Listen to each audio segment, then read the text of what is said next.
గుంటూరు జిల్లా మంగళగిరి నియోజకవర్గంలో పలు అభివృద్ధి పనులకు మంత్రి నారా లోకేష్ శ్రీకారం చుట్టారు. నిడమరు రైల్వే లెవెల్ క్రాసింగ్ దగ్గర రైల్వే ఓవర్ బ్రిడ్జ్ నిర్మాణానికి కేంద్ర మంత్రి పెమ్మసాని చంద్రశేఖర్తో కలిసి లోకేష్ శంకుస్థాపన చేశారు. ఈ సందర్భంగా ఏర్పాటు చేసిన శిలాఫలకాన్ని ఆవిష్కరించారు. దశాబ్దాలుగా ఉన్న ఈ సమస్య పరిష్కారం కోసం 142 కోట్ల రూపాయల వ్యయంతో ఆర్ఓబీని నిర్మించనున్నామని మంత్రి లోకేష్ తెలిపారు. ఈ ఆర్ఓబీ నిర్మాణం పూర్తయితే నిడమర్రు, మంగళగిరి, తాడికొండ, అమరావతి ప్రాంతాల మధ్య రాకపోకలు సులభతరం కానుందని మంత్రి లోకేష్ చెప్పారు.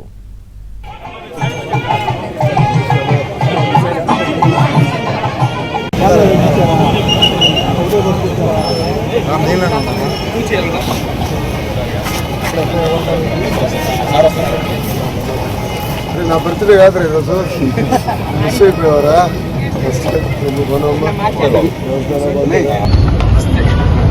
బాగున్నారా?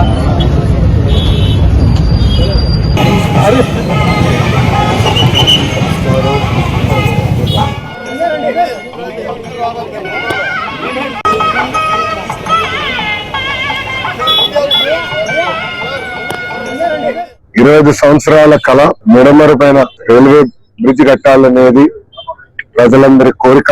2019లో ఎప్పుడైతే నేను శాసనసభ్యుడిగా ఇక్కడ పోటీ చేశాను, అప్పటి నుంచి కూడా ప్రజలు పెద్ద ఎత్తున వచ్చి ఈ బ్రిడ్జ్ ఒకటి పూర్తి చేయండి, ఎందుకంటే ఇది హై ట్రాఫిక్ లైన్, దానివల్ల అద్దాక గేట్ పడుతుంది, అందరూ ఇబ్బంది పడుతున్నాం అనేది పదే పదే చెప్తాం జరుగుతుంది. అంతేకాకుండా మీడియా మిత్రులు కూడా నాకు తెలియజేస్తాం జరిగింది. ఇప్పుడే గౌరవ ఎంపీ పెమ్మసాని గారు చెప్పినట్లు అశ్విని వైష్ణవ్ గారితో సంప్రదింపులు చేసి ఇది రాబోయే 15-20 సంవత్సరాల ట్రాఫిక్ ని పరిగణనలో తీసుకుని ఈ బ్రిడ్జ్ ని మనం ఏర్పాటు చేసుకుంటాం జరుగుతుంది.